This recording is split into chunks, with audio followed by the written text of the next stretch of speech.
Yo, what is up, everybody? So, the other night I asked people what deck do you want me to play in the weeklies this week. So, a lot of people answered Wind of various different types. So, I decided to settle on all of the Wind answers. So, Wind Nexus, Wind Burn, kind of the same deck, but also there's someone asked for Hiboofin. And upon kind of looking at what I could do with Hiboofin with this deck, I realized something interesting. So, you're going to have to wait about the Hiboofin. We'll get to that at the end. Overall, in the weekly event, I did go 1 and 3, which doesn't tell the whole story of the deck. So let's go over the deck in its entirety, and then I'll explain kind of what happened throughout all the games. So starting off, we're playing 3 Toxic Swarm. That's kind of the key part of this deck, along with P-Gust. Just the Nexus receive bodies for the Wind Nexus burn stuff. We got 3 Sorlets, because Sorlet's just a powerful wind body. It's great at just kind of getting over things, turning Kerbis to defense, turning Cryoverns to defense. It's just a good card to get over bodies. Run 2 Exaltair. They are searchable with our deck, so we don't need a ton of them. And without using them as a finisher, they're kind of just not great. So I didn't run more than 2. Running 2 P-Gust. P-Gust was an all-star in this deck. There's a couple games where I just dropped P-Gust, Nexus to it over a couple of turns, and blew up all my opponent's back row while protecting my P-Gust with like Altar and stuff. P-Gust is insane. Like, legitimately, I'm surprised P-Gust doesn't get played as much anymore. Oh, one of Nemisail. I would have liked to put more Nemisails in the deck, at least one more, but the deck already got super tight with some of the tech options I was testing out in the casual event, so I ran 1. I think 1 is fine. 2, I think, is ideal, so you have a chance of actually drawing into it. But 1 and being searchable off Aeolus, so if you already have an established board and you search it off Aeolus, drop it, then Nexus to it, it's still a lot of healing. Speaking of Aeolus, we have our 3 Aeolus to search out all of our wind drops. 2 Astrabbit. I would have liked to have 3, but again, I got really tight in the deck building because I was trying to fit some extra cards in just to see how they played the deck. 2 Ambrosia. Again, now that we're in Invoke Runes, I had to cut to make space for some interesting tech options.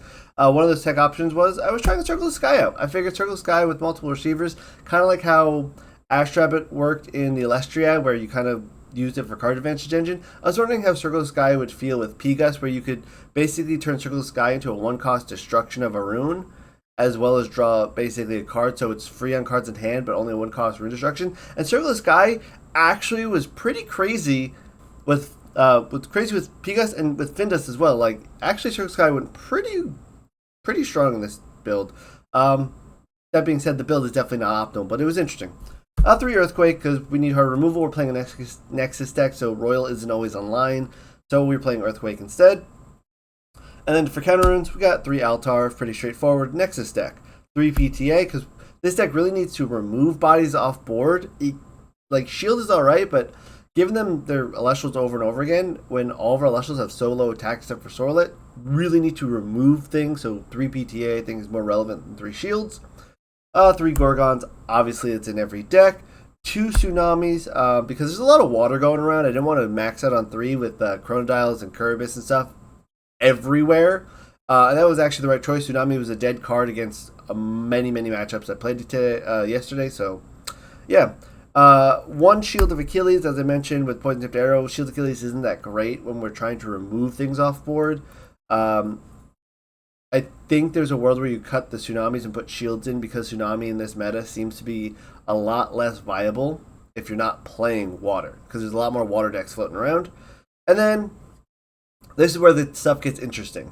So I was testing Divine Blessing. In an Nexus deck, Divine Blessing is at its strongest. I wanted to see if I could potentially use Divine Blessing to stop my opponent from using things like Earthquakes and Royals to out my guys. It was only relevant in 1 matchup, and that matchup was to stop an Ambrosia. I still lost that. That was game 1. I lost that game with a 0-0 finish, and Divine Blessing was part of the reason why it was a 0-0 finish. So, yeah, I think Divine Blessing is fine. Cut it. Put it in the side deck, unless your opponent's playing something that's specifically Invoke Rune focused. Divine Blessing, cut it. But now the interesting part, the Hiboofin part. So if you look here, this is 37 cards. So where is Hiboofin? And upon looking at what I'm doing with Wind Nexus and Hiboofin, I realized the Findust Hiboofin Sandstorm engine is 3 cards. Legitimately, I played 1 Findust, 1 Sandstorm, and 1 Hiboofin.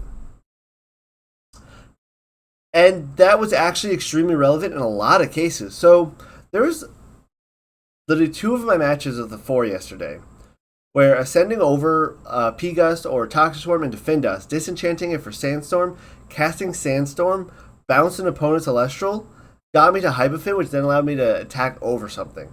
Twice that happened. It was super relevant in two games. My opponent was playing Chronodile, and I was able to literally, like, Chronodile played in defense position because I had a bit of a board, so he's probably afraid of me going, being able to attack over Chronodile. He had minimal back row. I literally Sandstormed a Chronodile back to hand, and then played Hiboofin, so he couldn't play like a defense position Elestral to kind of because it would be suppressed. It was super relevant. I did lose that game just barely because I misplayed. I should have attacked a Nomodile when I had the chance, but I was afraid of another shield. But he had already used a shield, so it was a free attack if I actually attacked. That was completely on me. I made that mistake. I should have won my first game. But like Hiboofin was pretty relevant, but Sandstorm was crazy relevant. And searching Sandstorm off of Findust, and when Findust is like, you could play Aeolus, Circle the Sky to Findust, then disenchant Findust, find a Sandstorm, like that actually went crazy. And the fact that there's only 3 cards is like very interesting. It's such a small engine package to run that is relevant against some of these big defense walls, especially if your opponent's playing Chronodile in defense. So one thing about Chronodile is that it has low attack for a 3-drop that legitimately a 1-drop plus a Zeus Demeter could potentially run over it in an attack. So putting Chronodile in defense position is common enough that legitimately playing Sandstorm to go, cool, Findust, get Sandstorm, bounce your Chronodile back to hand, or going Altar to put your Chronodile to defense since Altar doesn't target, Altar to Findust, Findust is enchant, Sandstorm is a crazy, like, interesting way to out big protected 3-drops like a potentially Evolved Tempest in the future, a Chronodile, like anything that's not Earth Enchanted. And that was actually super relevant in multiple games. I bounced Camel, couldn't attack over it. Cool, it's in defense anyway.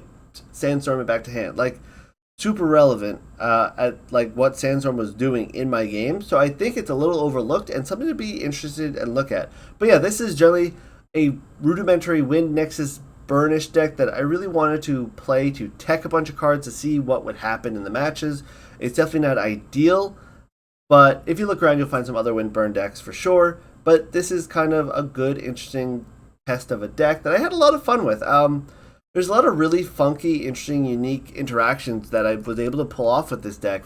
Again, like the Finda stuff, crazy fun and interesting. 3 cards, actually super relevant, especially with Aeolus being able to search off the Findust finds the Sandstorm ascends the Hiboofin. Like, crazy interesting. Other janky things I was able to do is, like, get a Nemisail in play, use Circle of the Sky to get Nemisail, get a bunch of heals off, use the extra spirits off Nemisail, then cast my Ambrosia. I regenerated a ton in one game from that. Obviously, the Exaltair, P-Gust, like Nemisail engine there. Toxic Swarm turning every Exaltair trigger into like an eruption as well is pretty powerful.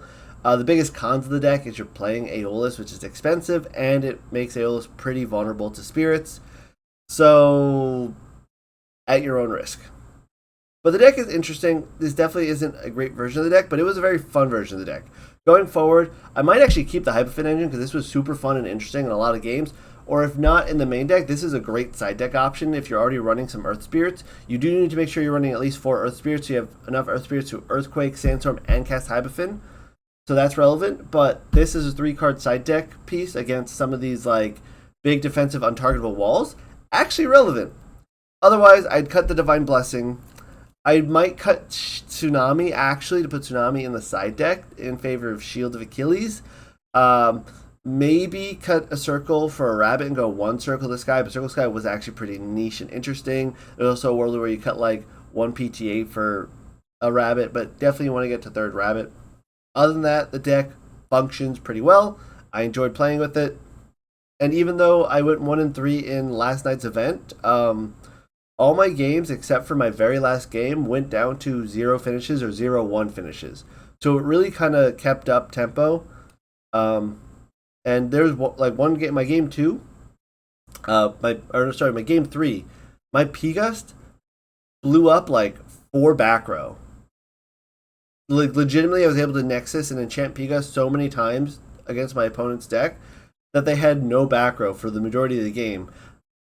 So that's like Pigas is an all-star that definitely should see more play nowadays. But yeah, I've rambled a little bit long about this deck. That's the deck. I hope you guys enjoyed, and I'll see you guys in the next one.